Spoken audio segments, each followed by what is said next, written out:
Study sign SS YouTube channel मु आपण समस्त को स्वागत करुच्ची। आज आम आउ एक ओडिया ग्रामर नुआ वीडियो देखिबा जहाँकि आम जो आरंभ करते सारस्वत व्यावहारिक व्याकरण गोटे सीरीज स्टार्ट करते जो आम प्रथमे देखी शब्द एवं शब्द विभाग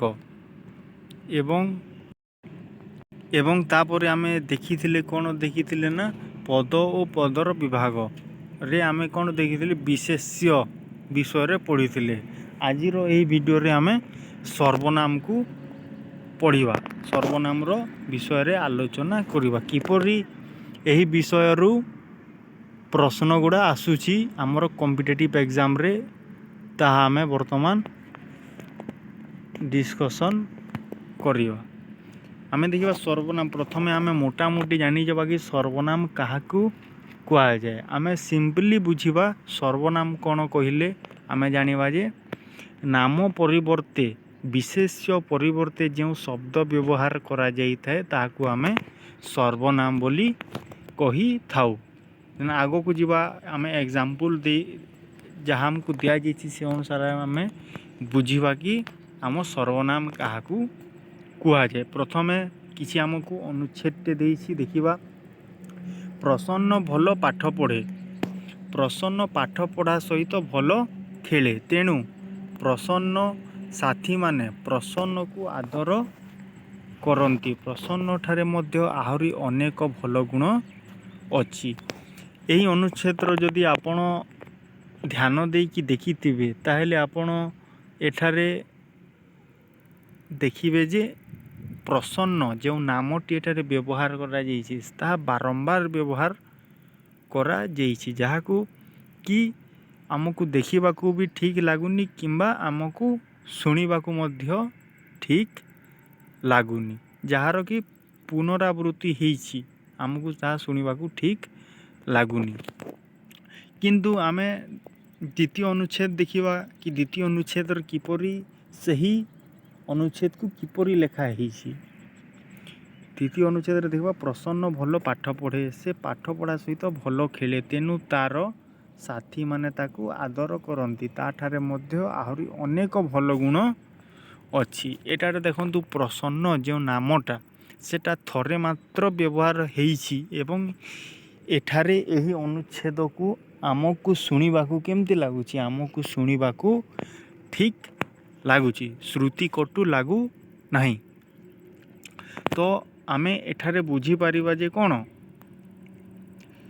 विशेष्य पद रो जो रिपीटेशन होउछि जो पुनरावृत्ति होउछि बारंबार जो पुनरावृत्ति होउछि ताहाकू रोकिबाकू किए सहाय्य करिथाय ना सर्वनाम सहाय्य करिथाय। एठी आपणकर देखंतु लेखा हिछि कोन एक पद परिवर्ते जो पद व्यवहार करा जाए ताकू सर्वनाम कहती। एठारे पद माने केउ पद विशेष्य पद ता छड़ा विशेषण वाक्य वाक्यार्थ पई भी सर्वनाम व्यवहार करा जाए ताकू आमे आगो को देखिबा। एठिरे आपण देखंतु मु जहा कहली सेटा लेखा हिछि कोन लेखा हिछि ना एठिरे आपण देखंतु सर्वनाम पद वाक्यर पुनरुक्ति श्रुति कटु दोष दूर करी ता श्रुति मधुरता और सौंदर्य वृद्धि करी थाए। देन आम देखा कौन सर्वनाम पदर व्यवहार कौन देखा सर्वनाम पदर व्यवहार किपरि व्यवहार होउछि मु आपनको कहि रखिली कि यह विशेषण वाक्यार्थ बा वाक्य परिवर्ते व्यवहार होउछि आ कौन विशेष्य परिवर्ते मध्य व्यवहार करा जाउछि। प्रथमे देखिबा विशेष्य परिवर्ते किपरि व्यवहार करा जाउछि ईश्वर दयालु। प्रथमे देखिबा ईश्वर दयालु से सर्वमंगलकारी। एठी देखंतु कोन लेखा हिछि ईश्वर दयालु किंतु नेक्स्ट पुनी लेखा हिछि से सर्वमंगलकारी से काहाकू कुआ जाइछि ईश्वर। तो एठारे ईश्वर जो नामटा अछि ताकू पुनरावृत्ति हेबारु अटकेछि किए अटकेछि ना सर्वनाम कौन व्यवहार करी से व्यवहार करी से लागिछि बेले आमे जानी जिबा जे एटा कहा पई लेखा हिछि ना ईश्वर पई एठारे से लेखा हिछि। तो आमे जानिले कोन विशेष्य परिवर्ते मध्य ସର୍ବନାମ ବ୍ୟବହାର ହୁଏ। ଦେନ୍ 2 ନମ୍ବରରେ ଦେଇଛି ବିଶେଷଣ ପରିବର୍ତ୍ତେ। ବିଶେଷଣ ଆମେ ନେକ୍ସଟ ଭିଡ଼ିଓରେ ପଢ଼ିବା। ତା ଆଗରୁ ବିଶେଷଣ କହିଲେ ମୁଁ କ'ଣ ଟିକେ କହି ରଖେ। ବିଶେଷଣ ମାନେ ହେଉଛି ବିଶେଷ୍ୟର କୌଣସି ଗୁଣକୁ ପ୍ରଦର୍ଶିତ କରୁଥିବ। କ'ଣ କରୁଥିବ? ବିଶେଷ୍ୟର କୌଣସି ଗୁଣ, ବିଶେଷ ଗୁଣକୁ ଯଦି ପ୍ରକାଶ କରୁଥିବ, ବତଉଥିବ, ତାହେଲେ ତାକୁ ଆମେ ବିଶେଷଣ ବୋଲି କହିଥାଉ। ଯେମିତି ଆମେ ଦେଖନ୍ତୁ ଏଠାରେ ପିତା ଚତୁର। ଏଠାରେ ଚତୁର କାହା ପାଇଁ କୁହାଯାଉଛି? ପିତାଟା କିପରି? ପିତାଙ୍କ ଗୁଣ କ'ଣ? ପିତାଙ୍କ ଗୁଣ ହେଉଛି ଚତୁର। ତ ଚତୁର ଏଠାରେ ଆମର ବିଶେଷଣ ହେଇଯିବ। ତ ଆମେ ଦେଖିବା କି ସର୍ବନାମ ସେହି ବିଶେଷଣ ବଦଳରେ କିପରି ବସୁଛି। ଆମେ ଫାର୍ଷ୍ଟ ଦେଖିବା କ'ଣ? ଏଇ ଉଦାହରଣକୁ ଦେଖିବା। ପିତା ଚତୁର କିନ୍ତୁ ପୁତ୍ର ସେପରି ନୁହନ୍ତି। ପିତା ଚତୁର କିନ୍ତୁ ପୁତ୍ର ସେପରି ନୁହନ୍ତି। କେଉଁପରି? ନା ପିତା ଯେମିତି ଚତୁର, ପୁତ୍ର ସେମିତି ଚତୁର ନୁହନ୍ତି। ତ ଏଠାରେ ଚତୁର ପରିବର୍ତ୍ତେ କ'ଣ ଲାଗିଲା?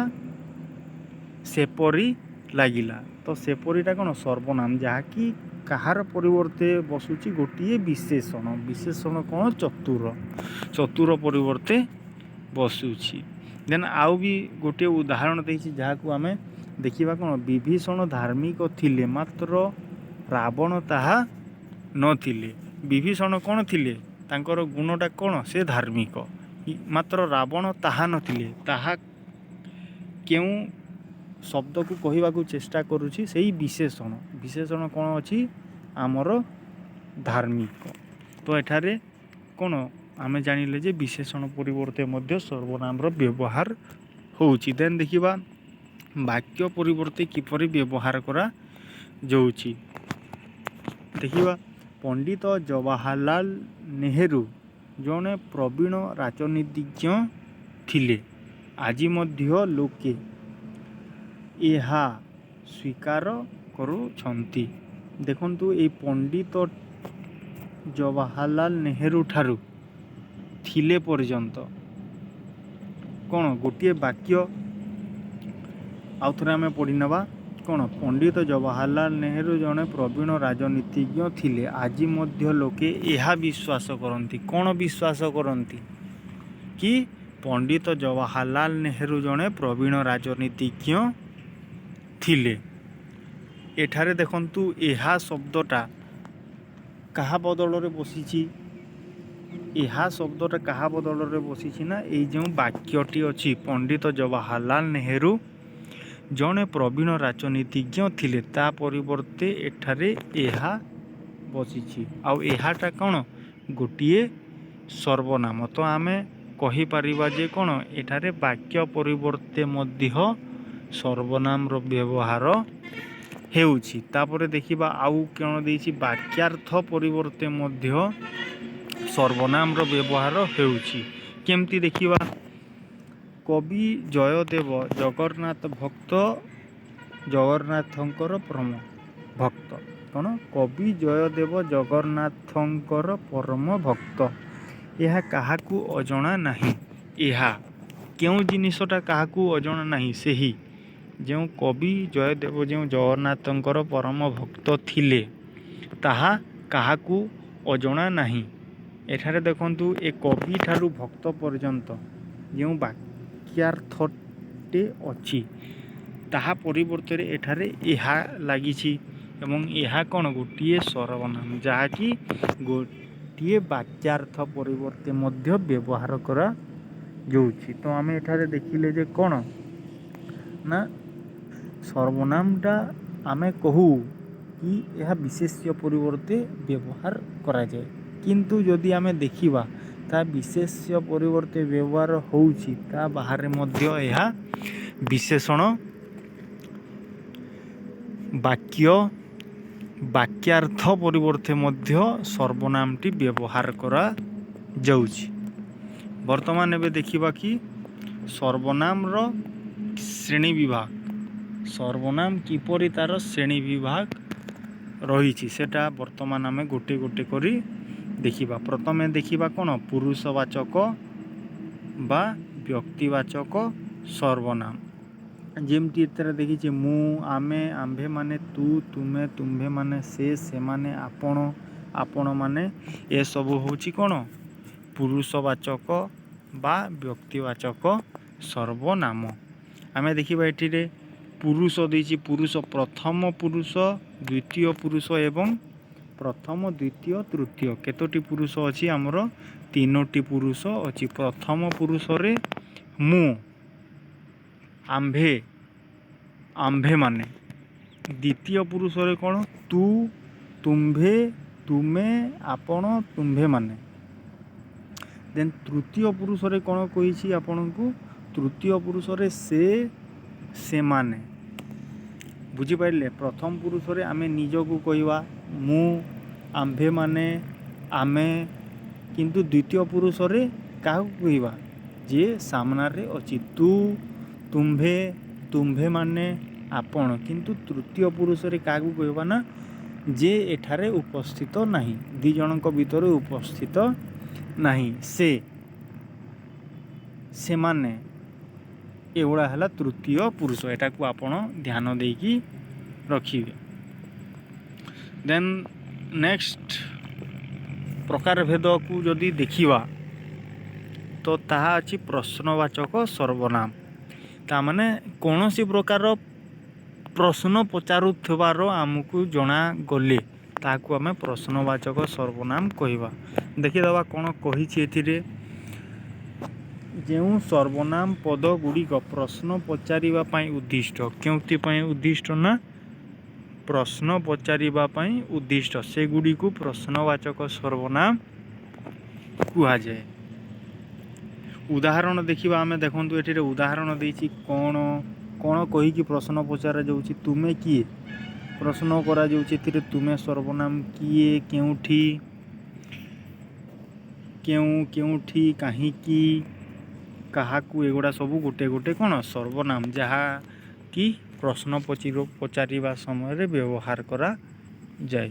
ଦେନ୍ ଦେଖିବା ନିର୍ଦ୍ଦେଶାତ୍ମକ ସର୍ବନାମ। ନିର୍ଦ୍ଦେଶାତ୍ମକ ସର୍ବନାମକୁ ଯଦି ବୁଝିବା ତାହେଲେ କୌଣସି ନିର୍ଦ୍ଦେଶ ଦିଆଯାଉଥିବାର ପ୍ରତୀତ ହେଲେ, କୌଣସି ଜିନିଷକୁ କିମ୍ବା କାହାକୁ ନିର୍ଦ୍ଦେଶ ଦେବାର ଆମକୁ ଜଣାଗଲେ ଆମେ ତାହାକୁ କ'ଣ କହିବା? ନିର୍ଦ୍ଦେଶାତ୍ମକ ସର୍ବନାମ କହିବା। ଏବଂ କେଉଁ କେଉଁ ଶବ୍ଦ ଗୁଡ଼ାକ ଆମକୁ ସୂଚାଇ ଦିଏ କି ଏଟା ହେଉଛି ନିର୍ଦ୍ଦେଶାତ୍ମକ ସର୍ବନାମ, ତାହା ବର୍ତ୍ତମାନ ଆମେ ଦେଖିବା। ଏଠାରେ ଦେଖନ୍ତୁ ବହିରେ କ'ଣ ଲେଖିଛି? ଯେଉଁ ସର୍ବନାମ ପଦ ଗୁଡ଼ିକ ବାକ୍ୟରେ ବ୍ୟବହୃତ ହେଇ ବିଶେଷ୍ୟ ପଦମାନଙ୍କୁ ନିର୍ଦ୍ଦେଶ କରିଥାନ୍ତି। ବାକ୍ୟରେ ବ୍ୟବହୃତ ହେଇଥିବେ ଏବଂ କୌଣସି ବିଶେଷ୍ୟକୁ କ'ଣ କରୁଥିବେ? ନିର୍ଦ୍ଦେଶ କରୁଥିବେ, ତାକୁ ନିର୍ଦ୍ଦେଶାତ୍ମକ ସର୍ବନାମ କୁହାଯିବ। ଯେମିତି ଏଠାରେ ଦେଖନ୍ତୁ, ଏହି ଗ୍ରାମରେ ମୋର ଜନ୍ମ। ଏଠାରେ ଏହି ସର୍ବନାମ, ଏହି କାହାକୁ ନିର୍ଦ୍ଦେଶ କରୁଛି? ସେଇ ଗ୍ରାମକୁ। ସେଇ ଗ୍ରାମକୁ କହୁଛି ଯେ ଏହି ଗ୍ରାମରେ ମୋର ଜନ୍ମ। ସେମିତି ଏ, ସେ, ସେହି, ତା, ଏଗୁଡ଼ା ସବୁ କ'ଣ? ଏଗୁଡ଼ା ସବୁ ହେଉଛି ଆମର ନିର୍ଦ୍ଦେଶାତ୍ମକ ସର୍ବନାମ। ଦେନ୍ ଦେଖିବା ଆପେକ୍ଷିକ ବା ସମ୍ବନ୍ଧବାଚକ ସର୍ବନାମ। ସମ୍ବନ୍ଧ ସୃଷ୍ଟି କରୁଥିବ ଯେଉଁ ସର୍ବନାମ ପଦଟି ତାହାକୁ ଆମେ ସମ୍ବନ୍ଧବାଚକ ସର୍ବନାମ କହିଥାଉ। ତା'ର ଡେଫିନେସନ୍ ଟିକେ ଆମେ ଜାଣି ରଖିବା। ବହିରେ କ'ଣ ଦେଇଛି? ଯେଉଁ ସର୍ବନାମ ପଦ ସମୂହ ବାକ୍ୟରେ ପରସ୍ପରକୁ ଅପେକ୍ଷା କରନ୍ତି ବା ସମ୍ବନ୍ଧ ସ୍ଥାପନ କରନ୍ତି ସେଗୁଡ଼ିକୁ ଆପେକ୍ଷିକ ସର୍ବନାମ ବା ସମ୍ବନ୍ଧବାଚକ ସର୍ବନାମ କୁହାଯାଏ। କ'ଣ କୁହାଯାଏ? ସମ୍ବନ୍ଧବାଚକ ସର୍ବନାମ କୁହାଯାଏ। ପରସ୍ପରକୁ ଆପେକ୍ଷିକ କରନ୍ତି ମାନେ ଦୁଇ ଜଣଙ୍କୁ ତାମାନେ ନିର୍ଭରଶୀଳ, ଡିପେଣ୍ଡେଣ୍ଟ ରହିଥାନ୍ତି,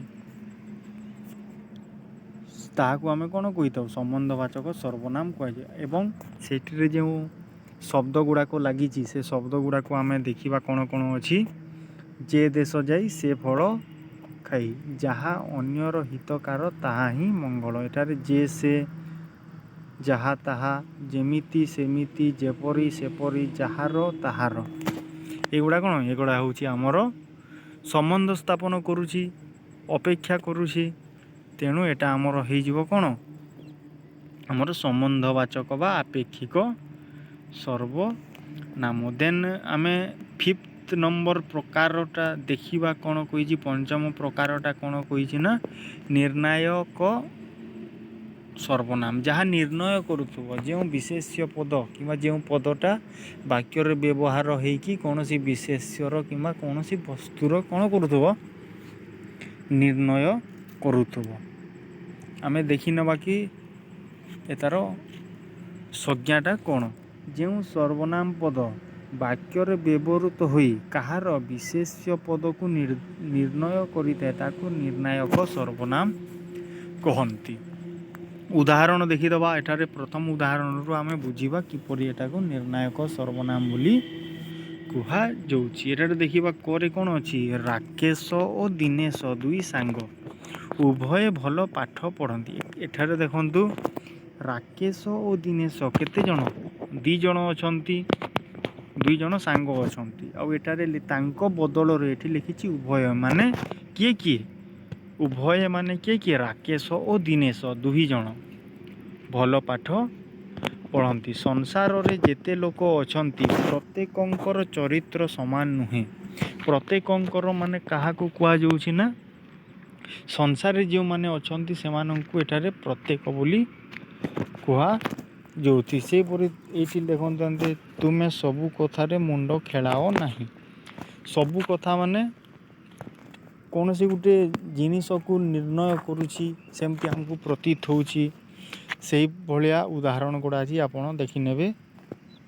ଅନ୍ୟ, ଅପର, ଆର ଏଗୁଡ଼ା ସବୁ ଆମର କେଉଁ ସର୍ବନାମ? ନିର୍ଣ୍ଣାୟକ ସର୍ବନାମ, ଯେଉଁଠି ବିଶେଷକୁ ନିର୍ଣ୍ଣୟ କରୁଥିବାର ଜଣାଯାଏ। ତାପରେ ଆତ୍ମବାଚକ ସର୍ବନାମ କ'ଣ କହିଲା ଏଠିରେ? ଆତ୍ମବାଚକ ସର୍ବନାମ ବ୍ୟକ୍ତି ବିଶେଷ ପରିବର୍ତ୍ତେ ବ୍ୟବହୃତ ନିଜ, ନିଜେ, ଆପେ, ଆପଣା ପ୍ରଭୃତି ସର୍ବନାମ ପଦକୁ ଆତ୍ମବାଚକ ସର୍ବନାମ କୁହାଯାଏ। ଆତ୍ମବାଚକ ମାନେ ନିଜେ, ନିଜ ପାଇଁ ବ୍ୟବହାର ହେଉଥିବାର ପ୍ରତୀତ ହେଲେ ଆମେ ତାକୁ କ'ଣ କହିବା? ଆତ୍ମବାଚକ ସର୍ବନାମ ବୋଲି କହିବା। ଯେପରି ଆମେ ଉଦାହରଣ କିଛି ଜାଣିବା କ'ଣ? ଆପଣା କଲା କର୍ମମାନ ଆଗୁ ହେଇବ ସାବଧାନ। ମାନେ ଆପଣା ମାନେ କାହାକୁ କହୁଛି? ଆମେ ଯେଉଁ ନିଜେ ଯେଉଁ କର୍ମ ଗୁଡ଼ା କରିଛୁ ସେଇ କର୍ମ ଗୁଡ଼ା ପାଇଁ ଆମେ ଆଗରୁ ସାବଧାନ ହେବା କଥା ଏଠିରେ କହିଛି। ତାମାନେ ଆମେ ନିଜ କଥାଟା କହିଛି। ସେହିପରି କିଏ ତୁମେ ଚିହ୍ନିଛ କି ଆପଣଙ୍କୁ ଆପେ? ଦେଖ ଆପଣଙ୍କୁ, ଆପଣାକୁ ଆପେ, ଆପଣାକୁ ଆପେ ମାନେ କ'ଣ? ଆମେ ନିଜକୁ ନିଜେ କହୁଛି, କିନ୍ତୁ ସେଟା ହେଇଯିବ ଆତ୍ମବାଚକ। ଆପଣ ଏତେ ମନେ ରଖିଥିବେ, ଆତ୍ମ ମାନେ ନିଜ, ନିଜ ପାଇଁ ଯଦି କିଛି କହୁଥିବ ତାହେଲେ ତାକୁ ଆମେ କହିବା ଆତ୍ମବାଚକ ସର୍ବନାମ। ସେଠି ଏପଟେ ଦେଇଛି ନିଜର, ନିଜର, ନିଜର ନିଜେ, ସେଟା ନିଜ ପାଇଁ ହିଁ କହୁଛି, ଆତ୍ମ ପାଇଁ ହିଁ କହୁଛି। ତେଣୁ ଏଠାରେ ଆମେ ଜାଣିଲେ କ'ଣ? ଆତ୍ମବାଚକ ସର୍ବନାମ। ନାଉ ଦେଖିବା ଆମର କ'ଣ ଅଛି। ସମୁଚ୍ଚୟ ବାଚକ ବା ସମୁଚ୍ଚୟ ବୋଧକ ସର୍ବନାମ। ସମୁଚ୍ଚୟ ମାନେ କ'ଣ? କୌଣସି 2ଟା ବାକ୍ୟକୁ ସଂଯୋଗ କରୁଥିବ। ଆମେ ଇଂଲିଶରେ ତାକୁ ଆମେ କଞ୍ଜକ୍ସନ୍ ବୋଲି କହିଥାଉ। ଆଉ ଏଠାରେ ଆମେ ଯେଉଁ ଓଡ଼ିଆରେ ଯେଉଁ ପଢ଼ୁଛୁ ସେଟାକୁ ସମୁଚ୍ଚୟ, ତା'ମାନେ 2ଟା ବାକ୍ୟକୁ କ'ଣ କରିଥାଏ? ସଂଯୋଗ କରିଥାଏ। ଆମେ ଦେଖିବା କ'ଣ ଡେଫିନେସନ୍ କହିଛି। ଯେଉଁ ସର୍ବନାମ ପଦ ବିଶେଷ୍ୟ ପଦ ପରିବର୍ତ୍ତେ ବ୍ୟବହୃତ ହେବା ସହିତ 2ଟି ବାକ୍ୟକୁ କ'ଣ କରେ? ସଂଯୋଗ କରିଥାଏ। 2ଟି ବାକ୍ୟକୁ କ'ଣ କରିଥାଏ? ସଂଯୋଗ କରିଥାଏ। ତାହାକୁ ସମୁଚ୍ଚୟ ସର୍ବନାମ ବୋଲି କୁହାଯାଏ। ଯାହାକି ଆମର ଏଇ ପ୍ରକାରର ହିଁ ଆମର ଏକ୍ଜାମ୍ ମାନଙ୍କରେ ଏଇଠୁ, ବିଶେଷ କରି ଏଇଠୁ ହିଁ ପ୍ରଶ୍ନ ପକାଇ ଦେଇଥାଏ।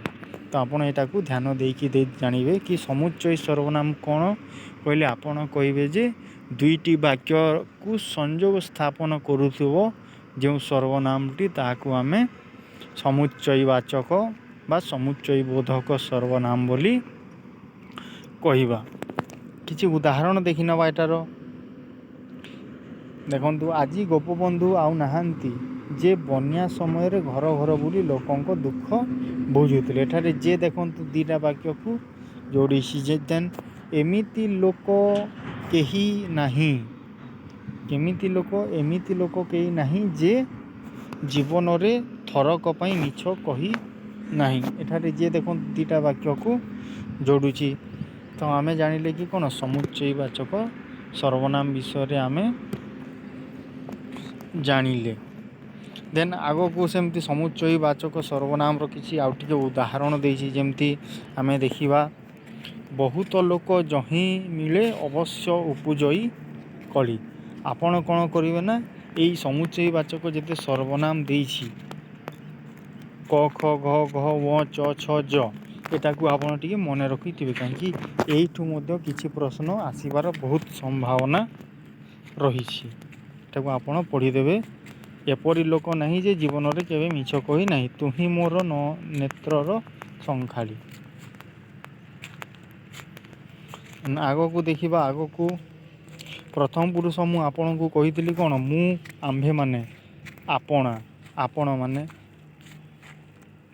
ଆପଣା, ମୁଁ ମାନେ ପ୍ରଥମ ପୁରୁଷ ମାନେ ଆପଣା ନିଜକୁ କହୁଥିବ। ଦ୍ୱିତୀୟ ପୁରୁଷ ମାନେ ଯେ ସାମ୍ନାରେ ଥିବ, ଆପଣ, ଆପଣମାନେ, ତୁମ୍ଭେ, ତୁମ୍ଭେମାନେ। ଏବଂ ତୃତୀୟ ପୁରୁଷ ମାନେ ଯେ ଆପଣଙ୍କ ଦୁଇ ଜଣଙ୍କ ପାଖରେ ନାହିଁ, ସେ, ସେମାନେ। ଏଗୁଡ଼ା ହେଲା ଆପଣଙ୍କର କ'ଣ ତୃତୀୟ ପୁରୁଷ। ତାପରେ ଦେଖିବା ଏଠାରେ ଆଉ ଗୋଟେ ଇମ୍ପୋର୍ଟାଣ୍ଟ ଜିନିଷଟେ ଅଛି। କ'ଣ ଅଛି ଏଠାରେ ଦେଖନ୍ତୁ, ଏଇଠୁ ବି କିଛି ପ୍ରଶ୍ନ ଆସିବାର ସମ୍ଭାବନା ଅଛି। କ'ଣ କହିଛି? ପ୍ରତ୍ୟେକ ସର୍ବନାମ ପଦ ଯେତେ ଗୁଡ଼ିଏ ବିଭକ୍ତି ଓ ବଚନଗତ ରୂପ ଅଛି। କ'ଣ କହିଲି? ପ୍ରତ୍ୟେକ ସର୍ବନାମ ପଦର ଯେତେ ଗୁଡ଼ିଏ ବିଭକ୍ତି ଓ ବଚନଗତ ରୂପ ଅଛି, ସେ ସମସ୍ତ ସର୍ବନାମ ପଦ ଅଟନ୍ତି। ବୁଝିଲେ? ଯାହାର ବି ବିଭକ୍ତି ବା ବଚନଗତ ରୂପ ଅଛି, ସେଇଗୁଡ଼ା ଗୋଟେ ଗୋଟେ କ'ଣ ସର୍ବନାମ ପଦ ଅଟନ୍ତି। ଯେପରି ଉଦାହରଣ ଦେଖନ୍ତୁ, ମୋତେ ମୋହର, ତୋତେ ତୋହର, ମୋର ଆମର, ଆମ୍ଭ ଦ୍ୱାରା, ତାହା ଦ୍ୱାରା, ମୋ ଦ୍ୱାରା, ତାହା ଦ୍ୱାରା, ତାହାଠାରୁ, ତୁମର, ତୁମ ଦ୍ୱାରା, ଆମକୁ, ତୁମ, ତୁମକୁ ଇତ୍ୟାଦି। କ'ଣ ଏଗୁଡ଼ା ସବୁ ସର୍ବନାମ ପଦବାଚ୍ୟ। ଏମିତି କିଛି ଅନୁଶୀଳନୀ ରହିଛି, ଏଟାକୁ ଆପଣ ନିଶ୍ଚିତ ଭାବରେ ଖାତାରେ ଲେଖିକି ପ୍ରାକ୍ଟିସ୍ କରିବେ। ଦେନ୍ ନେକ୍ସଟ ଭିଡ଼ିଓରେ ଆମେ ବିଶେଷଣକୁ ଆଲୋଚନା କରିବା। ଯଦି ଆପଣଙ୍କୁ ଭିଡ଼ିଓଟା ଠିକ୍ ଲାଗୁଛି, ବୁଝିପାରୁଛନ୍ତି, ତାହେଲେ ନିଶ୍ଚିତ ଭାବରେ ସବସ୍କ୍ରାଇବ୍ କରନ୍ତୁ ଆଉ ସେୟାର ମଧ୍ୟ କରନ୍ତୁ। ଧନ୍ୟବାଦ।